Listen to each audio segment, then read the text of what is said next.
as educators, you know that when you prepare for a lesson, you learn that stuff so much better than you ever had. And the, let's see, so that got me thinking about, the degree to which we learn, if I demonstrate something, you might learn a little bit. If I tell you something, you'll just learn less. If you do it, you learn more. But if you prepare yourself to teach it, or if you teach it, you're going to force yourself to grapple with whatever topic it is at a higher level. Similarly, if you know that you're going to be teaching something as you're learning it, you're paying attention at a much higher degree because you immediately know at least one way that this new material is going to be relevant to you, right? So if you're going to be teaching this, like, I better saddle up because I want to get this under my belt. So the best way to learn anything is to teaching. So to teach it. So this is, I want to show you something that arrived in the mail for me the other day. And in addition, just to making my day, my week, my month,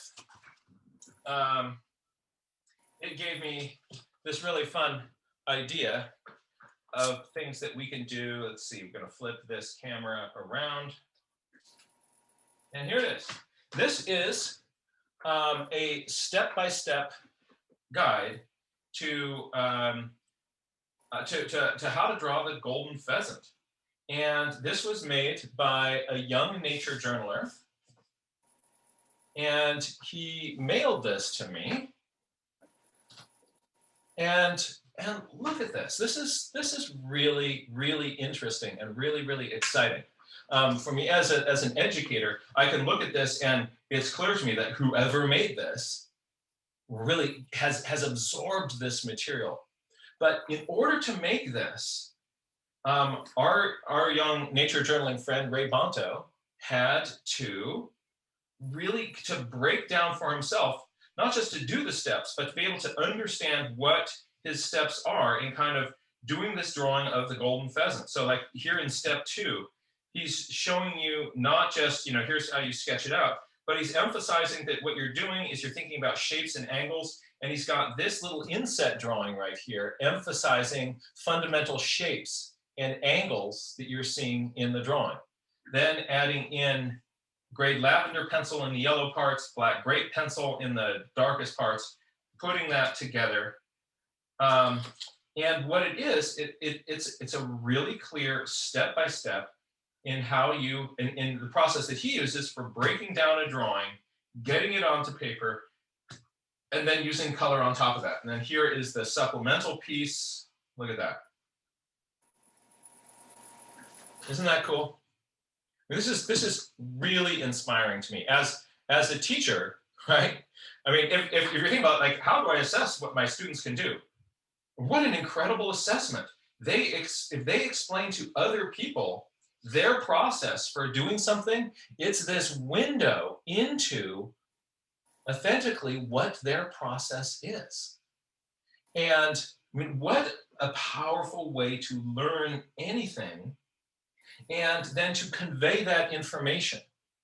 And so I wanted to think about engaging our students as teachers, preparing demonstrations of aspects of nature journaling that if there's some part of it that they feel like they really are getting under their belt, or any trick or secret that they've developed, if we can get them to share that with other people, that will reinforce those things much more for that individual student. And then in addition to that, for them, for themselves, that will take this information and lock it in at a much higher level. So this just, it made me really start to think about the impact of getting ourselves to teach, not just to teach nature journaling, but how to teach our students how to teach nature journaling. Because then other students can look at this, they can get those tricks, but and again, for themselves, it has this impact. So wanted to just bounce this idea around with you. I'm going to remove my little spotlight here and go to the gallery view here.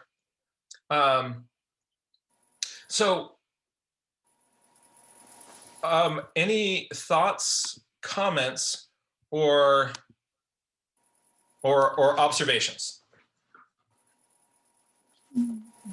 Well, actually, I see Ray Bonto actually in the background there with Arpan. So this is the person I was just talking to you folks about. This is the young man who made this demonstration. Maybe if you feel comfortable doing so, Ray Bonto, would you be interested in telling the group about your personal experience? What was it like to create a step-by-step? What was your experience of doing that? It was like so. Can't go far. I was a bit,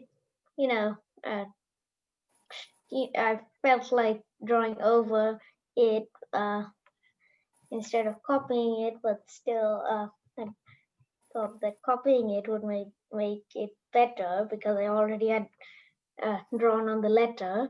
Well, not exactly like that, but something similar. I can't explain it, but. Why did you come up with that step by step? I thought that Jack must have a gift along with the letter, and I couldn't find any thing to give Jack, so I decided to give the step by step. And why do you create step by step? You created many step by steps. Why do you like creating step by steps? Because I like it. I don't know why, but. Okay. All right. So you enjoy the experience was fun for you to do that. Yeah, quite fun. Yeah. So it's sort of neat to see your own process and then and show how you're building something. Like when people look at your final result, we can see what that is. But it's also there's so much thought that goes into that and so many steps. It must be also rewarding to sort of see to be able to show what that full process is and all the different kind of angles that you're taking into account. Yeah. Thank you. Ray Bonto, thank you again for sending that to me. It means a lot to me that you shared that with me, and I really appreciate it. Thank you. Thank you. Oh, sorry. Yes? I said thank you for your classes and sessions. It's invaluable. It's priceless. Well, thank you. Right. I'm going to jump now over to Ann Chadwick from Point Blue Conservation Science, and love to hear your thoughts on this. So this isn't nearly as impressive as what Ray Bonto did, because he had that complex pheasant over and over and, the steps, but in a very simple way. And I copied this from our Nature Journal Club Facebook page. Somebody had posted the steps to drawing a water drop. And so I just took a quarter and traced the quarter to get all these circles, and then filled in, darker and darker and blending and so on. And so that it got it into my head. You had done one session on it, and that was super helpful. And I was just so curious about, more of how do you really do this, and how am I going to remember how to do this, and where the light comes in, and there are shadows and reflections, and it's so complicated. So that helped. And then I used that doing the cedar waxwing, and I just wanted to put, a different way of putting the different habitat and food and nesting and so on. So I made those all little like water drops based on what I had just studied. So to me, it was a great learning experience, and I can imagine it would be a great teaching experience. And a great way for students to get it deeply into their brains of how to do these things and share with others. Mm-hmm. So thank you for that. Absolutely. So what was your, first of all, your kind of aesthetic experience of creating the step-by-step? What was that like? It was fun and interesting, but it was also a little bit tedious because you had to do each, like this, you're just doing one step, but you're doing it 8 times. Then you're doing the second step 7 times, and the third step 5 times. Mhm. I'm losing my math here, but you know, you do it over and over. And by the time you get to the end, you get this great result, but you have to keep building it up. And I think that's why it sticks so deeply into your brain. Mm. So it's making you do repetition. Yes. It's forcing you to put in some iterations and some reps. And that's interesting. That's very interesting. And also it's also interesting to me that part of the experience is that it is work.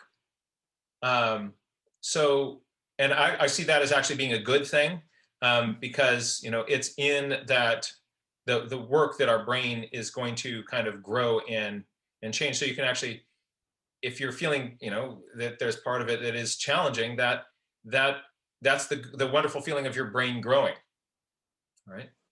But it's interesting I hadn't really thought about the way that this forces you to do repetition in a way that you otherwise wouldn't. Yeah, I That's hadn't neat. really thought about it either. I thought, oh, I'll just draw each of these. And then I realized, no, I kind of need to do each step all the way through and add to the next one.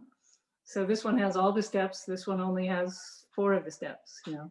Cool. So yeah, it was fun. I like that. And I Thank think you. a good learning process. Yeah. All right. Are there any other sort of thoughts, ideas, or comments, or any? Has anybody else ever done a step-by-step that they might be able to share with people, or just sort of thoughts on that process? I'll chat a minute, but yeah, I'll chat just a second. It's more on what Ann just did, but my students, which are as interested sometimes as maybe a group like this, since I have a variety of levels with all ages, and well, not all ages, high school, but all levels, because it's special ed to AP chemistry in one. So when I'm going, they all have drawn those balloons with a little highlight. And I say, you know, kind of a simplified form of what you just did, Anne, but the balloon works, and pretty soon things look like there's some shape to it. So so they are that, you know, just a balloon in the highlight. So you can make the balloon longer, you know, big, small. So anyway, there you go. Yeah. I've broken down some things too, but so many.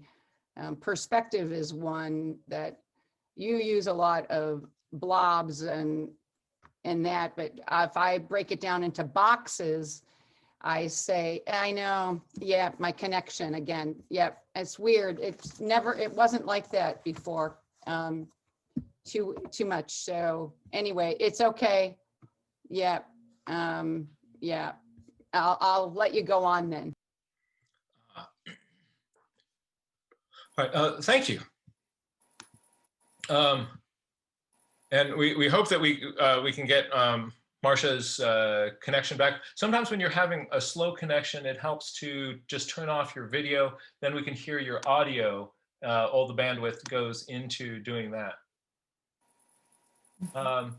Any other thoughts, comments, or observations about the idea of student step-by-steps as a teaching tool? I Yes, could Chris. speak to that, but not in the visual sense of nature journaling, but quite often I've used it with craft projects, with I've taught high school ceramics for years, and students learn a whole lot if they not only prepare it, but they do it. And frequently I just, you know, as Marcia said, it's an age ability grouping, but they're self-seeded into groups of interest. And if they teach to a small group, it's wonderful. They listen, and I have the groups rotate around, so they do have to repeat it many times, which gives them a chance to do it better the next time, both as they demonstrate and as they speak. It's I can't say enough about repetition for learning. And once you see it in yourself, you know how valuable it is for the students to repeat over and over. But you just have to make it an interesting situation. I can see in nature journaling where it might be nice to have group leaders who take a small group, or just start with maybe a partner or two and explain something, or, you know, as a part of a large group when we get to go outside. Anyway, that's my 2 cents about it. Yeah, certainly in situations where we get on any subject, having our students teach other students whatever that is, Right. is crazy powerful. It is. Crazy I powerful. set a scaffolding of skills in ceramics, low end on up to a high end, and just challenge them individually to reach that step. But they had to have other people watch them do it in order to pass the step, which was a nice teaching tool as well. And I had the advantage of a couple of real life situations that they could be working towards. They could be demonstrating for the school during career day. And also the very, very best ones got to include their pottery in a wood fire, especially done with a real famous potter in the area. So they were working towards that goal as well. Excellent. Katya, was wondering if you could say a little bit about your experience with peer mentoring. Okay. Somebody had mentioned it earlier that when you teach something, it helps in, you had said it, that it helps enforce your learning. So what I would do is I would pair kids. I usually, the very first pairing, I would go up and down the list, and I would pair the highest kid with the lowest kid, meeting kind of in the middle. But I would always make sure that the kids had somebody who got it to work with them, because it helped. Firstly, it helped the kids who were struggling. It helped the kids who were getting it because they enhanced their knowledge. But one of the other things is that sometimes the kids speak a more similar language. And Yes. because it's fresher in their minds, like, you know, I'm sure I could go back and rethink, how did I learn how to use watercolor paints? Mhm. But if I'm teaching it to say a group of 5-year-olds, and one of them is getting it, them teaching the next 5-year-old is it's fresh in their mind. They just learned. They haven't been doing it for, you know, I won't say how many years, but so I always tried to have peer learning. And I was the teacher. I liked small group settings. So I would work out small groups in my classroom, and my small groups were never homogenous groups where there was the high, medium, and low group. Firstly, the kids in the low group always knew they were the low group, and they always just figured that nobody expected anything of them anyways. But the other thing is that I could focus on a child who was struggling a little bit more if one of the kids who really got it was helping somebody who just needed a little bit of encouragement. So the dynamic of having heterogeneous groups of all differing abilities was really successful for me. So just saying. That's cool.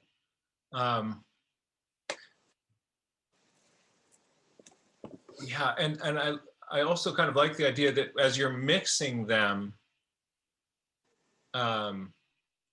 you're not like, if I get paired up with the kid who everybody kind of knows, like that's the kid who's just like got mastery on this subject. And if if it feels a little bit more kind of random in how people are paired, then I don't know, like, okay, I got paired with Sally, that means I'm at the bottom of the class. Generally, it worked the other way. Sorry to interrupt. Yeah. That the kids said, and the way I discovered is that I had that one year where I had a homogenous group, and I had a little girl who was autistic, could read anything. She could decode absolutely anything. And so kids heard her reading in the group, in the whole class, and assumed she was the top of the class because she read so clearly, but she had no idea what she was reading. She could not, she could not process that way.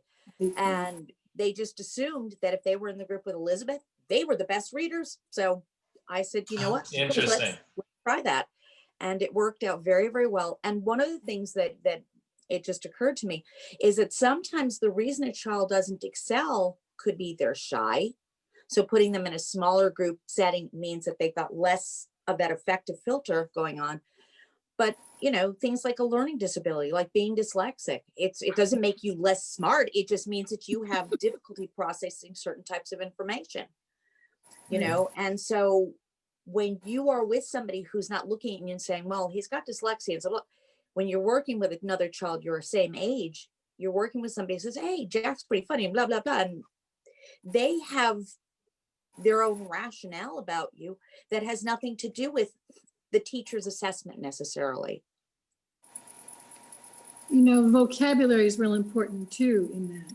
And I think when they teach each other, they understand it. They trust each other. They know that it's a more direct way. And you can listen to it and see whether you were successful. Right. You pulled out a big thing about the vocabulary. Is I had a little boy one year who was severely dyslexic, but his vocabulary was so outstanding that even though he had trouble, he struggled writing his own name in 3rd grade because his, it was just, and so I worked with the parents about getting him help for the dyslexia. And the next thing I knew, he's in the highly gifted program because he was brilliant. He was smarter than his sisters, and they had tested gifted by the time that I had him in my class. Interesting. But his vocabulary was so wow. And in 2 languages, because he was a bilingual child as well. But yeah, there's so many factors that when you look at the child and you say, well, his reading score isn't very good, so he must be an idiot. His reading score might not be very good because he doesn't care about this test, or because the testing is not done in the way that he learned it, or the testing is just not, not interesting to him. There's so many reasons that a child tests high or low that have nothing to do with native ability. But by allowing them to peer tutor, you get rid of all that testing stuff that's just BS, mostly BS in my book. I agree. Yeah, I was written off by almost all my teachers throughout my early education because of my dyslexia. Katie, what? I just realized that there's a little blue hand. Katie, would you? Sorry for making you wait. Let's spotlight you for just a moment here. I just want to comment about 2 things. One is that when I also found that kids really teach kids well. And what I also found is that I always look very carefully for things that each child can help someone else with. And if I have a child who might experience difficulty with reading or writing, and I find something somewhere that child can help someone else with, and I especially try to find something that the child can help with, help another child who comes across as strong reader, writer, speaker. That child, when he or she's helping someone who seems to be very strong usually, that child just blossoms. I find, but I'm very specific and particular about how I pair, but I'm on the lookout. Or if I see the child struggles in math and all of a sudden that concept, boom, got it right away. Excellent. So who needs help? So-and-so is ready. And I find that they just love it. Oh my God, I actually can go and help. I can help Susie, who usually gets everything and helps everyone. Oh my God, that is wow. That's one thing. And step by step, if we go back to step by step, tutorials or those kinds of instructions, I work with little kids, and they find it. They don't have patience for it. They just say, okay, I've done my horse. I've done that bird, done. Okay. So you want me to do it a couple of times. I know we talked about that done is not done, and you can always, expand your understanding and observe more carefully. And that's what I'm trying to encourage them to do. And they're gradually getting a little bit of it. They're still young. But asking them to draw the same thing a couple of times. Yeah. And I would be very careful with it. Yeah. From your experience, at what sort of general, I know age levels there's a lot of wiggle room with it, but at what point do you think that would be an effective strategy? I think it also depends on maturity. Some kids in my class, I'm teaching, 8-year-olds. Some kids probably can do a couple of steps. The ones who would try to get to perfection, those kinds of kids who would be determined to do it. But kids who like quick, who want to be done, they would just get frustrated. I don't think primary kids in primary grade can benefit from it fully. Right. Again, kids are at different levels of maturity. You can't generalize. Some kids would love it and would go for it. But, especially if you have a bigger audience, if you know your own child and you're doing it with your own kids, they can do it. But you don't want, when you have a bigger audience, you don't want to frustrate kids. You want them to love nature, to enjoy it, to want to learn more, not to get them discouraged and say, well, you know what, forget about it. I just tired of looking at that flower 5 times. I'm not doing. That's just, I would say when they get to grade 7, 8, they seem to have a bit more stamina or that perseverance, that when especially if they like it. Yes. It feels like Ray Bonto really likes it. And he, as you said, he's intrinsically motivated. This is the key. And kids who are in position like that, who love it, and they would be brilliant, just like he is. Really enjoy it and will be determined to finish it. But not all kids are there yet. Or will be there. Who knows, right? People are so different. Yeah, that's a very good thought. Thank you. Can I just jump in and say one thing? I'm so glad Katie actually answered my question about the ages because I'm a 1st through 3rd grade Montessori teacher and I have the same trouble. But there are some students it's worth it for, especially if you model repetition. They'll begin to understand not just in their art, but in their writing and reading and everything that repetition has meaning, and that this is something they'll do later. But I also wanted to say that now the Yale Center for Dyslexia has changed their name to the Yale Center for Dyslexia and Creativity because they see it as inextricably linked. So knowing that, it's a fun place to go for resources. But John, I thought that was important for you to hear, just because that's how I look as a teacher. I look for the creativity in all my children. And that's why I'm excited about the nature journaling and what that's brought about for them. I don't have that much experience, and I'm excited about the step-by-step process for myself so that I can teach it. But now, what Katie said, I'm not going to hope for have high expectations. Oh, that's great. Thank you. And you said you're with your Montessori classroom, you have, it's primarily what ages or grades? Well, 6 through 9, ages 6 through 9, grades 1 through 3. Yeah. And we're modeled on, we have the Multiage Classroom, which takes advantage of the peer-based mentoring, and kids realize that they have strengths and weaknesses. Everybody's different, everybody develops at a different time, but that we're a community of helping people, so that you will jump in and help somebody if you're found to have a skill that somebody else doesn't have. Right. Because we're all wired differently. Thank you. Thank you. Avea, you had a thought to add to that. So we're going to go from Avea and then Seth.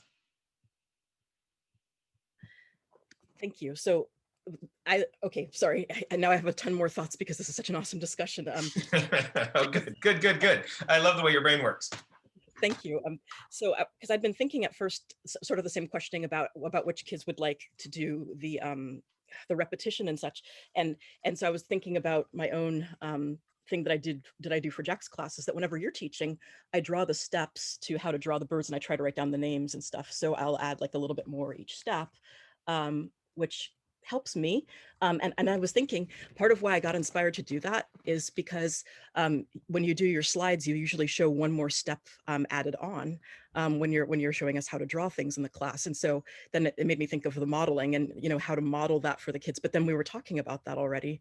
And so then my next thought was about intrinsic, the whole idea of intrinsic motivation. And I'm wondering if different ages might find different things more, you know, motivational in the inside. Like if there's just some ways to kind of look at that and figure out what's more concrete for some. And then at what age do they sort of get into more abstract and more intangible sorts of things that might motivate them? And then I was wondering, Diana just said, everybody develops at their own pace and at different things. How do you model and teach that for your kids? Like, what are some ways to do that? If anybody has any ideas. Thank you. Joanne Deek wrote a book about the elastic brain, Joanne Deek, and she's wonderful because she uses rubber bands as an analogy. Everybody's born, you know, it's simple, but take 3 rubber bands, one is short, one is medium, and one is long. And so I, as a teacher, will use my own experience to model what I mean. And I'll use the long, stretchy rubber band and say, this is me and creativity, and I get ideas really easily. And because it's fun, I'll practice it more. And when you practice, your muscles get honed, and you want to do it more because it's more fun.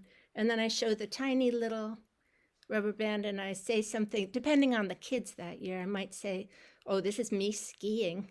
I'm afraid of skiing, so I don't do it. And I don't want to practice it because it's scary. And if I practiced, maybe this would develop a little bit, but not likely. And then the medium rubber band is something academic like math.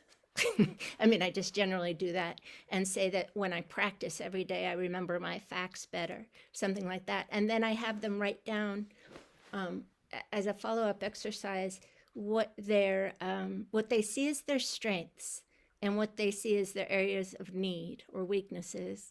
But only they can tell them, only one person, only the person themselves can know what that is for sure, because nobody can tell you what you like and what you don't like.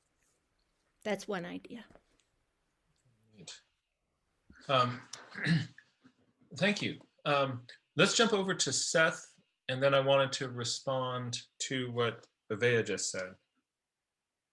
Hello, I'm sure. Seth. Oh, thanks. This is my first time. Thanks so much for hosting these. And I'm teaching my first nature journaling class virtually.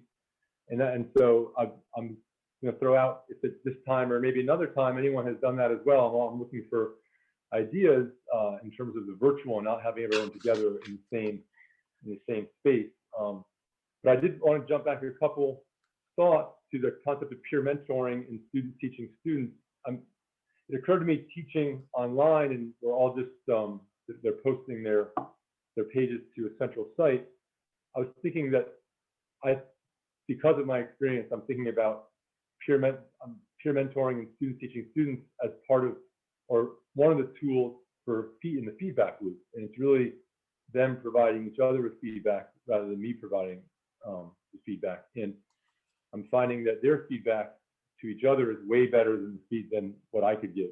So I'm stepping back, and what I'm having them do is I'm having them post their pages from the prompts on a daily basis in the class, and then that evening they all have to go and they have to make comments on each other's work. And that is really, that part of it is been, for me, I think for them, the best part. So kind of wanted to put in a plug for students teaching students and peer mentoring, not so much on the instruction side, but on the feedback side, I've seen it be super powerful as well.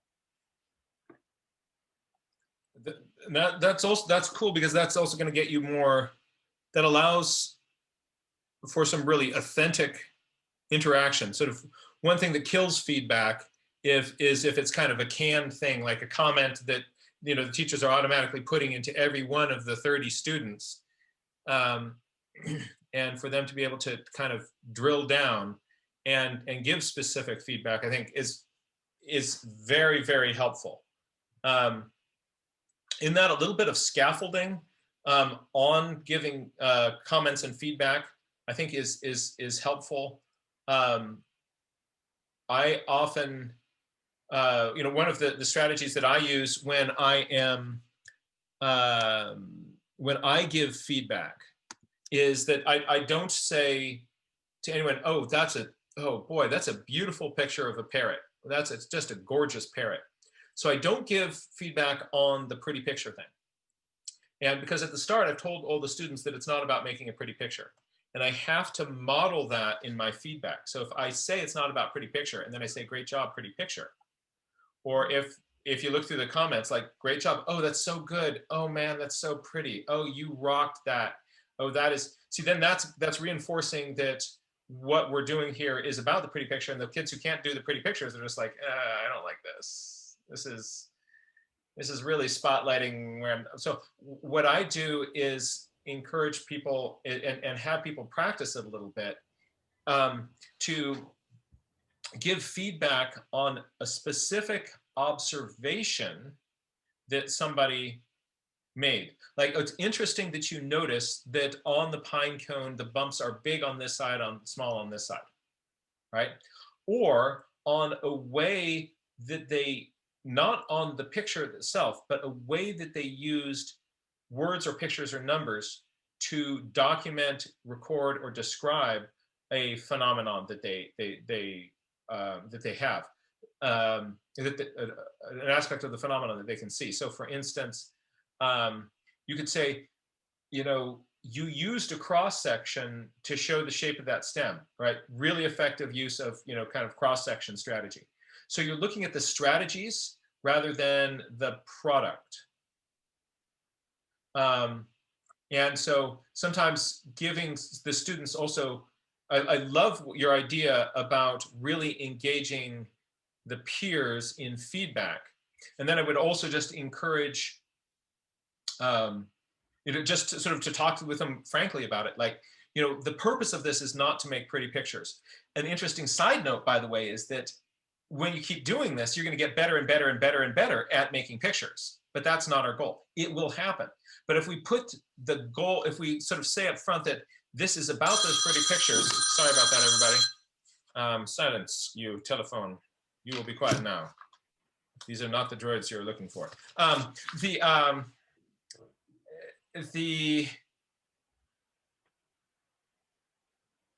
Boy, there went my train of thought. So yeah, to give them training on how to give feedback. And so I really like Seth's idea of engaging those peers with it.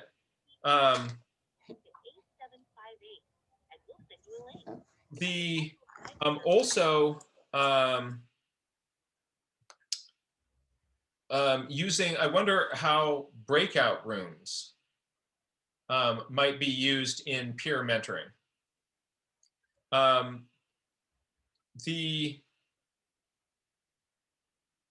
The other thought that I had about sort of thinking about the step-by-step is that in a step-by-step, the emphasis there is in the process, right? If you're trying to clearly show your steps, it's less about the final thing at the end and more about the steps that you got to get there. And I wonder about the impact of using step-by-steps to help direct people towards process. Katie, let's jump over to you. I just want to make a comment about, you know, again, I'm only speaking from my experience with working with young kids. So I'm not sure people might be speaking from their experience, other experience. But Diana, you were talking about how people generally know what they're good at. So they are the only ones who can speak about it. What I found with young kids, very often they know they're good at something when they hear others speaking about it. Mm. So they might not realize that they are, if they can see that they're improving, if they're reading this level and then all of a sudden like level 13 and then they get a book level 14. The numbers show that the one book seems to be a higher level, so they know they are improving. Or if they hear that somebody is reading at level 25, they think, ooh, that person must be reading very hard books. But what I found is that generally kids know that they're good at something if people around them tell them that. For example, the parents are saying, oh, you're good at drawing. So they know I'm good. Or you're good at math. Or so what I found when in terms of, you know, helping kids form that kind of build that confidence, because sometimes I ask them and they say, well, I'm not good at anything. Interesting. And that's a lack of confidence. But so what I found is that I get kids to tell other, and this is through appreciations too. When they hear appreciations, they think, I'm actually kind. I'm doing kind things. I didn't even think of that. I just opened the door. I held the door and turns out it's kind. Okay. So, and I also heard that so-and-so is kind because that person, or polite because that person said good morning. And so, you know, by building those maybe helping people share those kinds of appreciations and comments. And I find that very often people this is constructive feedback as well. Jack, you're very good at it. When you share, you help people see good in whatever people are sharing. And other people are noticing that too. Oh, you organize your page in such a helpful, effective way. So other people are looking, thinking, okay, so that's an effective way because Jack said, and Jack understands. Mm-hmm. Yeah. It's also the level of respect because people have respect to people who have a knowledge. Yeah. That's my thought. Sorry, it's you're modeling what we do in class. And, you know, nothing's in isolation. So our birthday, everything about what we do is modeling as teachers what we want to see kids do, that it is about process, not product, and that you can appreciate something about somebody that is abstract, even when they're thinking concretely, because that gets them thinking about who they are and exactly what you said, Katie. But I have to strive for getting students to see just because somebody told them they're good at something, it doesn't always mean that that's what they like to do. When kids are told you're smart, you're smart, you're smart, it can work against them because they think they should be good at everything. So we're constantly working on metacognition to get those kids to think, how does it feel in their body when they've done something? How do they feel? What does pride feel like? We don't say good job. We want kids to understand that they are ultimately going to be responsible for how they behave in the world. And the only way that starts is once they start intrinsically understanding their feelings. That has to do with conflict resolution, community building, and all the rest. But I could go on because I love talking about my job. I'm going to stop, but thank you so much, Katie. No. We encourage this kind of participation. That we want these ideas on the table, and I just want to point out to you that it is awesome, fantastic for this community to have experienced teachers like you folks sharing and bouncing ideas off of each other. A big part of my my approach to giving feedback, I want to sort of that where that comes from is the folks over at Stanford who are studying growth mindset have put me onto some really interesting research. And you know, if you tell a kid you are really good at math, right? The impact on them is surprising. It's interesting. So there, I'm not talking about their process. I'm talking about a characteristic that you have that is good at math. So if you, and so there's these crazy experiments where they had, for instance, kids do a little math test. Kids do a math test, and there are proctors watching them take the math test, and then they finish the first half of the math test. And they go get some milk and cookies. During the milk and cookie break, the teachers, the proctors, kind of pick up the tests and they pretend to look at them very carefully, right? And then you randomly say to half of the kids that, you know what? During the break here, I was looking over your paper and watching, I was also watching as you were doing the process. You are really good at math. You are a natural. You've just got an instinct for this. And that's really impressive. That's terrific. You're great at doing math, right? Congratulations. And then to others, you go like, you know what? During this process, we looked, I was watching you kind of solve problems, and I was also kind of just looking through kind of the notes that you had as you're solving problems. And you're trying ways of solving these in interesting and nuanced ways. You weren't giving up. There were some challenging things in there, and you know, you kept kind of looking at it. And on one of them, I saw that you had started to do it this, and you actually solved it a different way. That's the way the mathematicians think. That's really cool to see. So what you're doing there is you're giving them feedback on process. So one was the product of like, you've got this great math brain. The other was looking at things that you did of not giving up and those sorts of things. And so they would just randomly assign some of the cookie eaters to group A or group B. And then they would say, all right, I'm now going to take the second part of this. Oh, by the way, there are two piles of tests. The first pile, these are questions that are exactly at the same level that you were just doing. And you can choose those if you want to. In the other pile over there, those ones they're more challenging. They're more challenging. There's some interesting ones in there. And again, we're interested in how you solve problems. It's not about, you know, how many you get right, but you can choose from either pile that you want. So let's now go do the, after you finish your cookie, let's go do the second batch of tests. And kids would go get a test. And then what the researchers were doing is they were watching which pile kids then went and got papers from. So all those kids who you said you are good at math, they went and got papers from the pile just like they had done before. And all the ones where you talked to them about their process, they went over there, probably not all, right? They went over there and got the ones that were also more challenging. And the thinking around this is that if I tell you you're good at math, then you've got this fixed trait. You are good at math. And you know what? That has an end to it, right?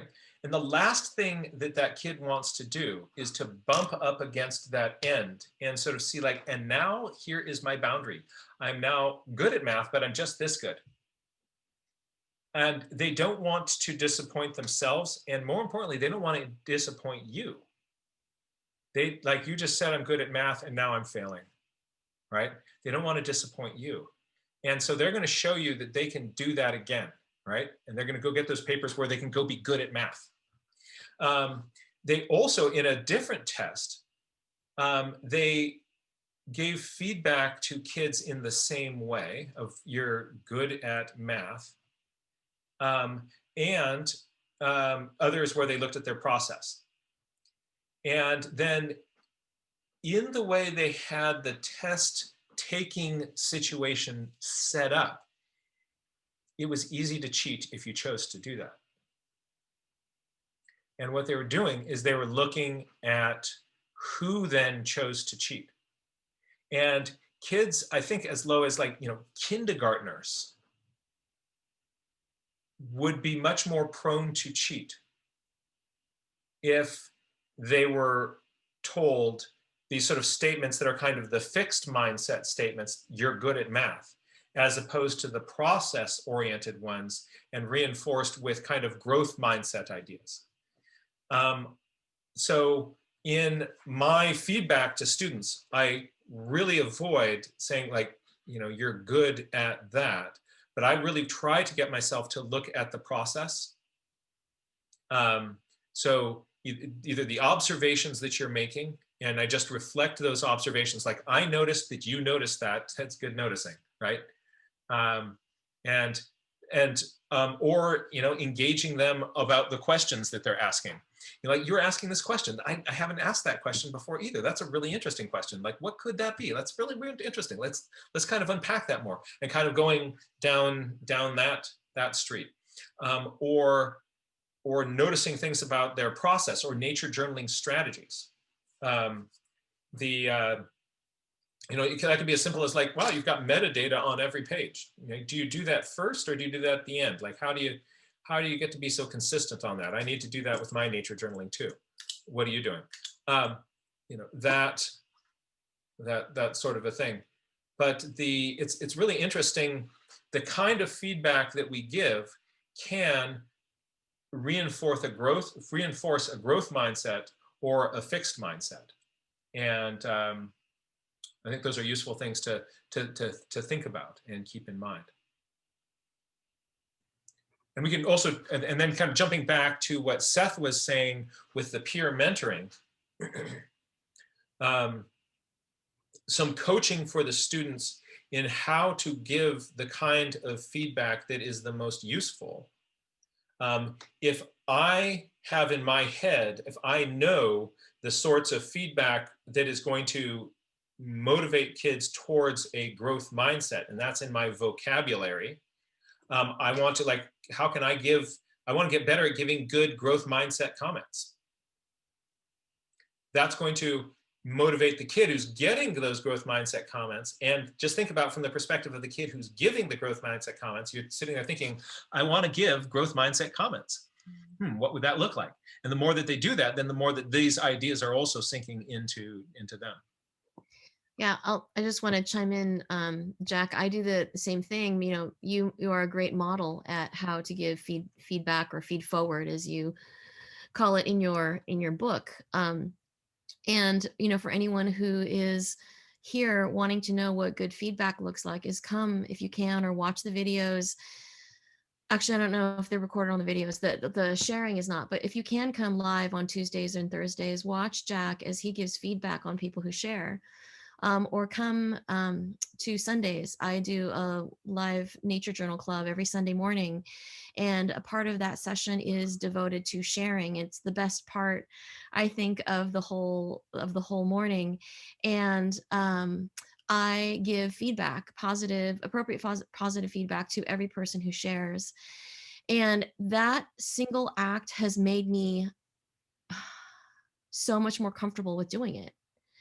And I think that I do it well because I keep hearing people coming back for more, because they're getting this feedback that they need that's really helpful to keep them inspired, to keep them encouraged, and to keep them going.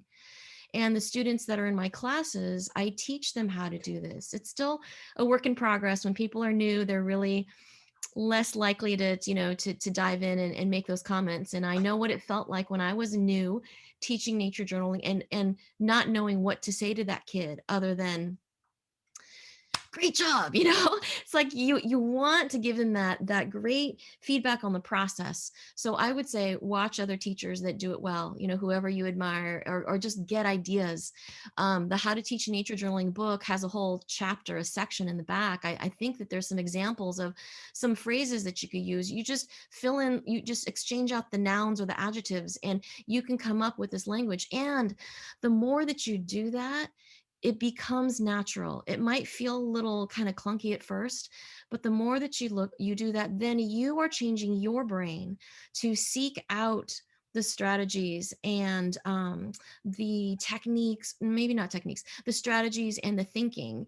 And as you are reinforcing that this is not about the pretty picture, it's about the process. The journal is actually my thinking. It's showing you what I was thinking about when I saw that rose bush, and that we're focusing on making progress, right? Looking at things more deeply, practicing our observations, and it's not perfection, right?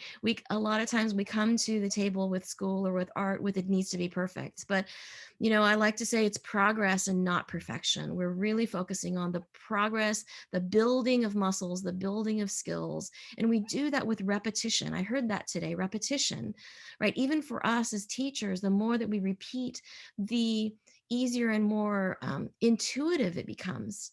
If you saw the way that I gave feedback in March compared to what I do now, it's very different.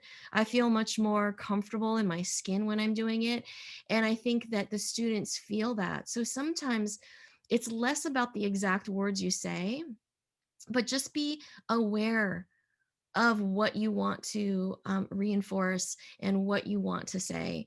And I think that, that's a really great place to start. Let's see, what was the other thing? It was, yes, the growth mindset instead of fixed.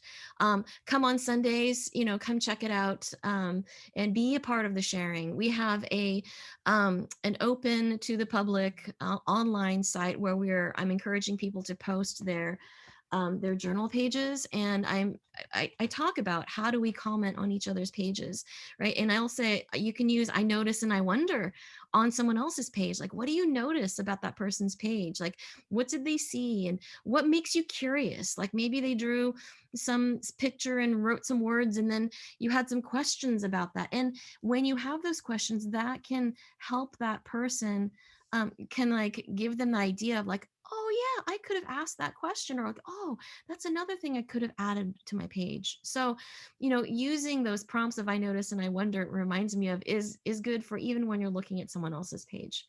So I think that's it. Those are the ideas that popped up in this conversation. Thanks for starting it off. Oh, fun.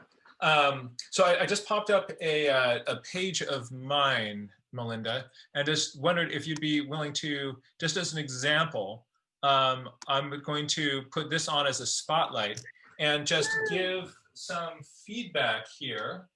Okay. And see like what would you, if this were, a student page, and notice notice what Melinda says, but also notice what Melinda doesn't say, right? So yeah, people were talking about, in the chat about the whole idea of talent, like, oh, you're so talented, about how that's a totally fixed mindset concept. So this will be kind of interesting. So if this, what would you do for feedback here? Yeah. Okay. So if a student presented this, I would go, oh my gosh. Well, I see that you've noticed that this plant had a couple of, like a range of colors on it. It wasn't just green. And I noticed that you noticed that it was red at the tips. That's so interesting.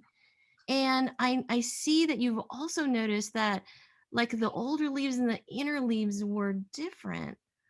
And oh my gosh, that's a really great use of the cross section. It really gives me a detail that I can really see the leaf in 3 dimensions. Gosh, it's triangular. That's so cool. Let's see. Oh, whoa, what is that yellow no there? I can't exactly read what it says, but I can see. It says that it's got a wet pulp that's slightly colored with the skin tint. And then I say, no, it's a gray-white translucent matrix that can pick up the transmitted color as light passes into it, but it is not the same color as the skin. Oh, that is a great observation. So did you notice that because you looked like, did you take it apart and cut it open? Yes, yeah, I did. So when I first kind of broke it off, it looked green on the inside. And so I said like, oh, this one is green and this one is red, right? And then I broke it open and realized it was this sort of pale gray matrix in the middle of both of them. And what I was seeing was just light that came through the outside skin like a stained glass window. Ooh, there's what it reminds me of.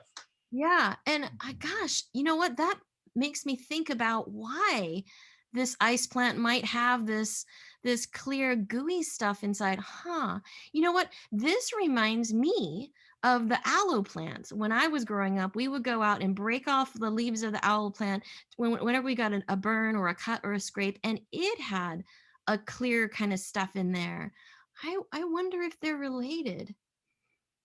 The other thing that I would probably notice is I noticed that you put a little mini landscape on there. That's really cool because that gives me context to where you found this plant, so that I can tell that it was at this beach where there's lots of sand. And let's see. Oh, and I noticed that you have some metadata in there with the is it the temperature? Mm-hmm. And the date and the location. Those are awesome pieces of information to put on every page. All of our pages should have that information. That's awesome.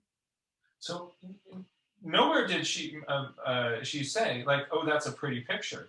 So she's engaging me with what I engaged with, and sort of and then that inspires, and then I get excited about that again, and then, yeah, and then we had a conversation about and then it. that's like, she mentions the aloe, and then I'm putting that down in it reminds me of, and it becomes this conversation. We're interacting over the observations, and also she's reinforcing the critical things, like there's your metadata, that's, and sort of noticing that you're zooming in, you're zooming out, taking in the context. So all of those are, I think those are good examples of feedback where she's essentially taking the I notice, I wonder, it reminds me of approach and just doing it with what's there on the page. And it's a conversation. Mm-hmm. And that re-excites me about what I was doing. Mm-hmm. And then I want to talk about it too. Like, and then she's asking questions like, how did you like, oh, did you take that apart? So she's asking, she's doing an active I wonder, and that re-engages me with my observations. And then we got off, and that was when she started asking me questions about it, and about, she's asking me questions about my process as a naturalist. How did you see that? Did you take it apart? And that is putting the emphasis exactly where we want it to be with those students. That was thank you, Melinda. Thanks for that opportunity. My heart was racing. And I think it's because I care, and I Sorry to put you on the spot. Yeah, and well, it was fine. It was fine. I know that it was totally fine. But I just want what occurred to me in that process is that maybe if we had a way that we can practice this for teachers or whoever is interested, because that's how I learn. And I didn't have this opportunity to be able to talk back and forth with someone, but perhaps there's something in that, that we can have an opportunity where we're practicing. Oh, that sounds kind of fun, Jack. Maybe like we do this breakout where we break out into pairs or trios, and we all bring our nature journal, and we go around the circle. Maybe in threes, we go around the circle and practice giving feedback, understanding that we're not going to do it perfect, and that the practice is what makes us better, right? Just like pencil miles. Yeah, and maybe what we can do is, since maybe it's just part of the Educator forums, as sort of warm up or wrap up, that might be kind of a fun thing to do on a regular basis. Everybody kind of bring your journal along, and we'll throw everybody into some small breakout groups, give people a chance to just do some sharing, talk, and also just kind of interact with each other on a small group level. Sounds great. That could be a lot of fun. And I'll just say it is very hard not to notice the beautiful technical aspects of a drawing. And if you accidentally say something, just let yourself off the hook. Just know that, your awareness and your desire to want to teach the growth mindset is the difference. So you can do this. That's so true. To help you. We're just about the end of our time here. Let's jump over to Avea. Let's see here. And oops, I spotlighted Anne. Hi, Anne. There we go. Let me remove that spotlight. Oh, there you go. Thank you. I was going to second what Melinda said about if you're shy about feedback using the I notice, I wonder it reminds me of as a way to start. I'm starting to use that myself and it helps. The other thing I was going to say is it sort of ties into something we were talking about yesterday in your class, Jack. What might be kind of fun to do with your kids is to invite them if they have their own notebook and they're starting out to either on the front or on the inside page, write, "Welcome to so-and-so's brain," because then it reminds you and reminds them that it's about the thinking on paper. And to have that written reminder for them and you also means that it might help you influence the feedback. And remember, again, the reminder that it's not a pretty picture. It's nice to have those things, it's nice to remind people of that, this is your brain on paper, but I liked what Jax had said yesterday where it was "welcome to my brain." So that could be kind of fun. The other thing, okay, two other things is that what Melinda was saying about duos versus trios, maybe this is something for a different time, but to ask if the group size changes the dynamic of feedback and whatnot. Because we were talking earlier about, whether the kids are like, oh, I got paired up with the smartest in the class or whatever, but if you're having threes or a different group size, does that change how feedback is given? Does that change how kids feel about each other? And then also, if people wouldn't mind, I know some people already have, do you mind writing down in the chat what age range or grades you teach and whether you're teaching at a school or at home or at a outdoor thing? Just because I'm curious to know the different backgrounds of all of our students. So I was just wondering that. Yeah, and I'm going to chime in for a second. I hope I don't break up, but wave to me or somebody say something. But I would be very hesitant as a public education teacher to put in what's in your brain on the cover. As a mandated reporter, where you need to be really careful how you voice some of those things, because there's things that end up being, not where you, So some more directed in certain situations. And then Jack, I have a question about your nevermore with the bird in the bubble. Is that what it said? Yes, it did. That's right. It was a little raven. There were huge numbers of ravens at that beach that day, and one landed near me and started croaking, and that inspired me to drop that in. Okay. Yeah, I was just wondering. Now, see, in teaching high school, when I would see something like that, that would be a possible red flag. Oh, cool. Interesting. So yeah, and what's amazing about this, as you're pointing out, Marcia, is that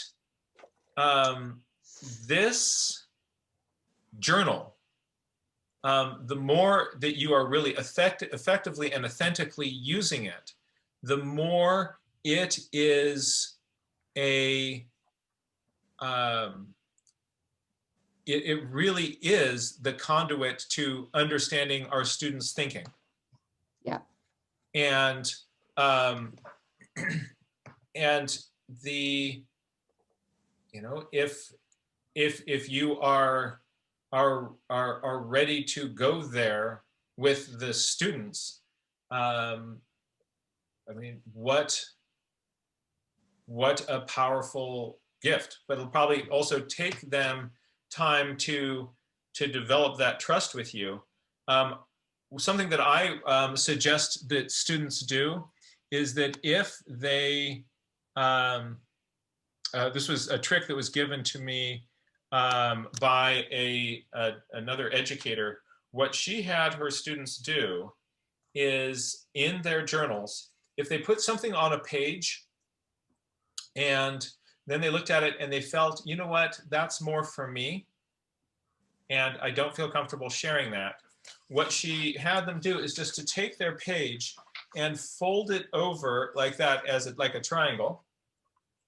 Fold it over that part, and when she would get to those folded over pages,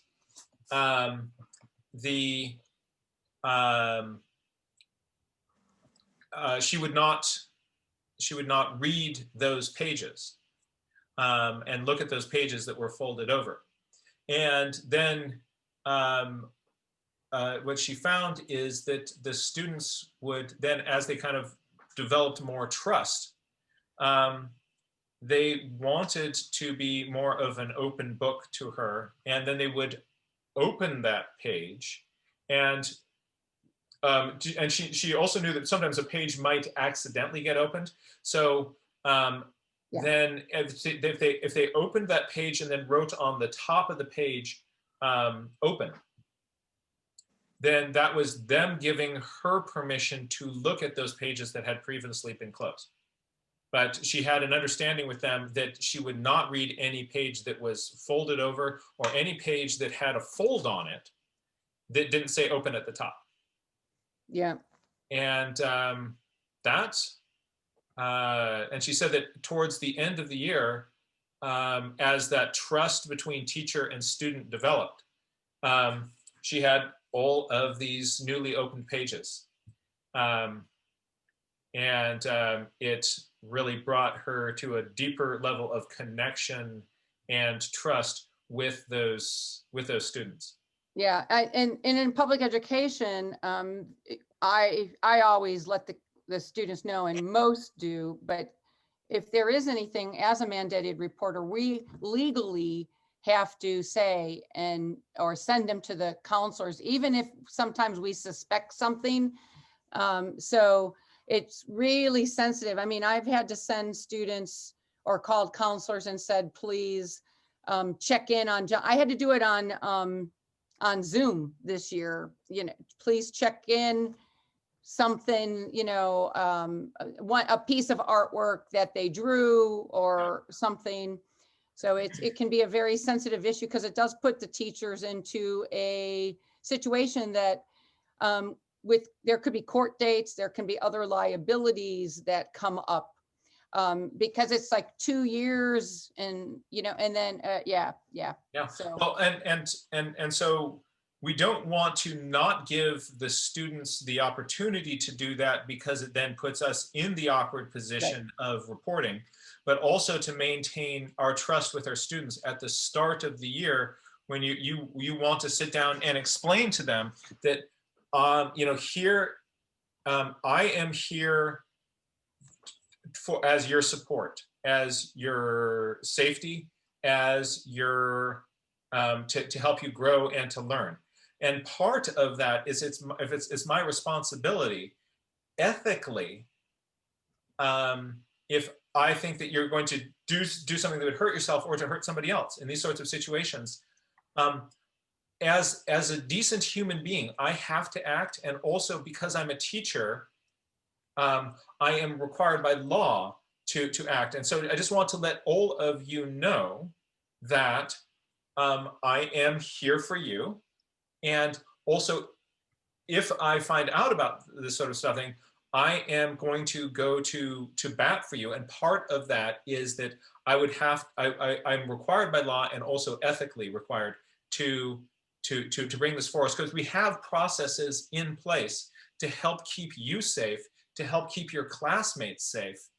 and if it's, you know, very often there will be problems and issues that are bigger than I can do myself, and that's also why I'm required by the state to then bring this forward and report it. But I want you, so you want to make sure that they all know about your mandatory reporting responsibilities. Yep. Yeah. So never more, I would have been like, tell me more about this, because never more could mean so many things. Exactly. And I had to look really closely at that bubble on my small laptop, you know, to read what it said. I'm like, what, Yeah. You know, and I'm like, yeah, interesting. And it was on the fence, on the line. So years ago, I took something on death and dying with Elizabeth Kubler-Ross, a scholarship in Malibu. And it was very interesting because they taught, it was like almost art therapy for ourselves, but we had to do it drawing. So I can sometimes look at color. I can look at how many objects are in a drawing. I can count certain things. There's certain things that I can look at, and I can almost pick out when somebody's had a trauma or not a trauma. Not after you, it almost has to be at the beginning of a class that you just have somebody draw something. But often there's indications of things that happened at ages. I don't have to do that too much in my particular high school position, but it can be done by looking at pages. So, yeah. And my internet didn't freeze up. This is awesome. It is so great to be able to see you and to hear your voice without you. Yeah, no, it's great.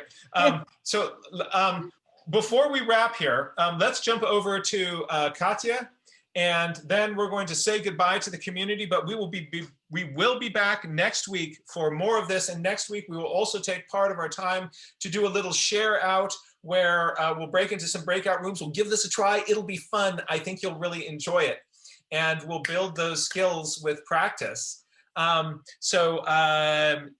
Take us out, Katya. All right. Firstly, thank you, Ivea, for calling attention to that.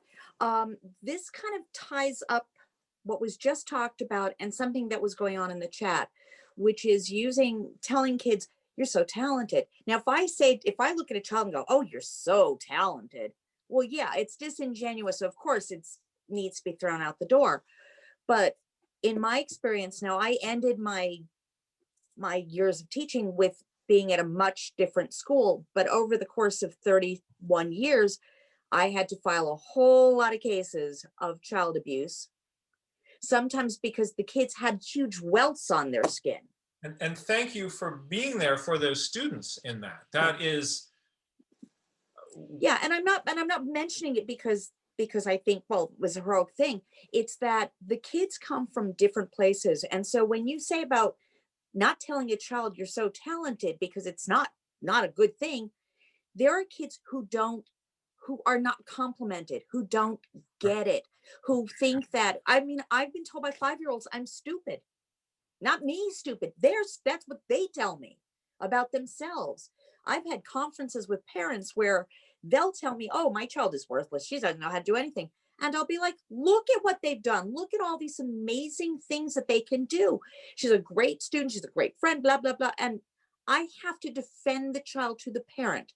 So if you have students who don't have compliments, any and all compliments are needed. That's why I would do kindness circles with my class. And yeah, it starts off with, I like you, you're pretty. I like you because you're nice. I like you because you're funny.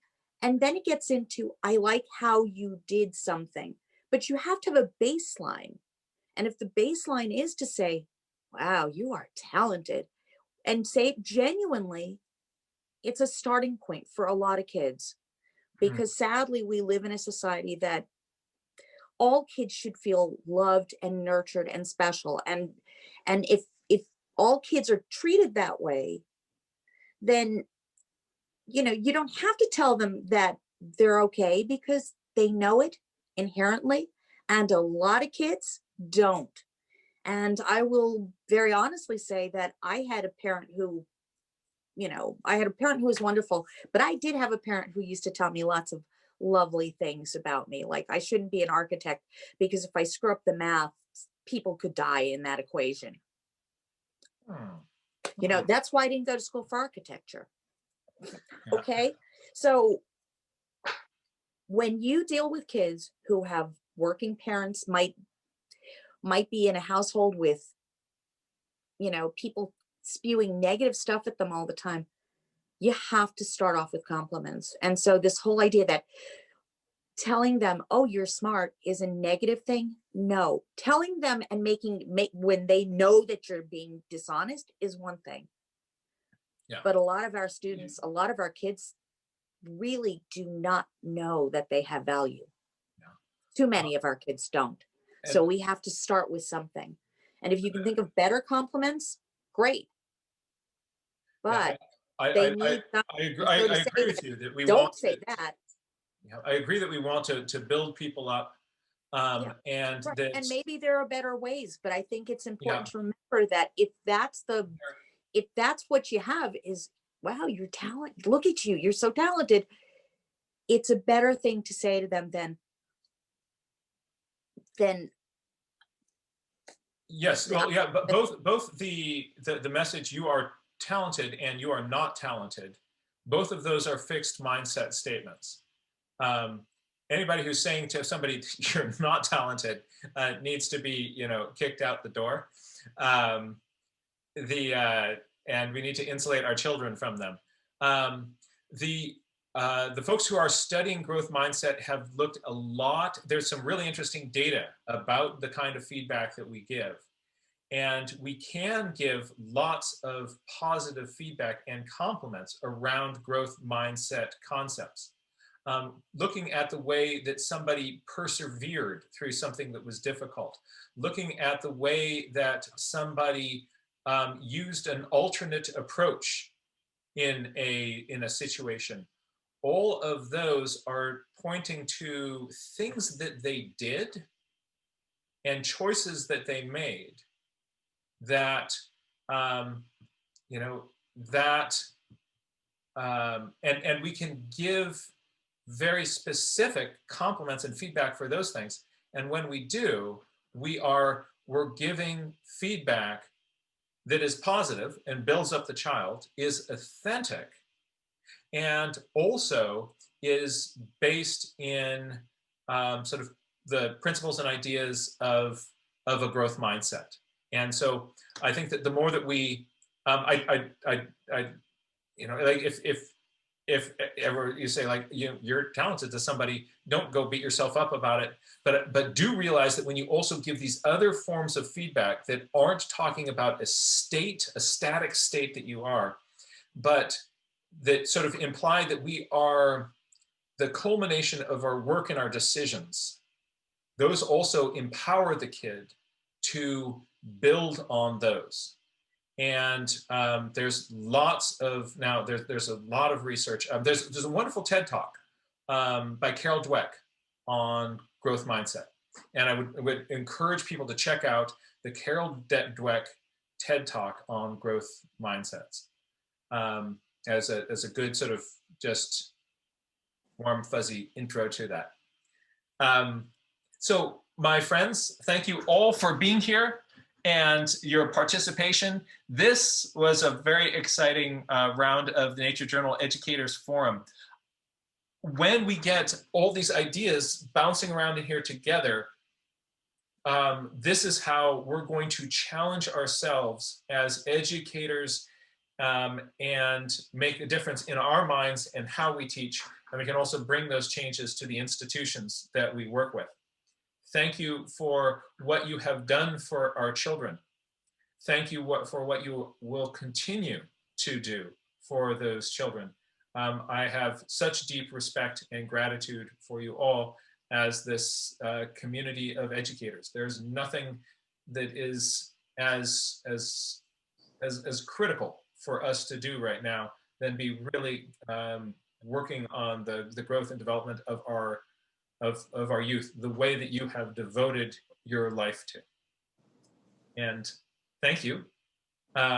And I look forward to seeing you all next week. Happy 2021. Yeah, Happy New thanks, Year. Jack. Happy Happy New 2021. Year. Yeah. That's right. Happy New Year, everybody. Thank you. Happy New Year. Thank you all. Thank you, Stay Jack. safe. Thank you. Bye-bye, my friends. Hey, Jack, are Bye. you taking tomorrow off? Yes, I have no class tomorrow. Okay, great. I will Just be make out of sure. town. Nice. Enjoy the long weekend. See you I- guys next week. Happy New Year, Ray Bonto and Arpan. Hey, Happy New Year. Melinda. Happy New Year there in London. Thank Um, you. good to see you guys. And I look Thank forward to you. seeing you again in the new year. Yeah. And thank you for inspiring this awesome conversation, Ray Bonto. Yeah. That's right. Yeah, Ray Bonto, your work inspired this whole group of educators to have this conversation about kind of teaching each other and work with peers. So you are motivating and inspiring this community. Oh, and Avea just wanted to show you what's now on the cover of my journal. Yeah, I know. I was going to put that in mine too. I love it. Take care, guys. Happy New Year. Happy New Year. Happy New Year. Bye. Bye-bye, my Thank friends. you. Thank you all. Happy New Year.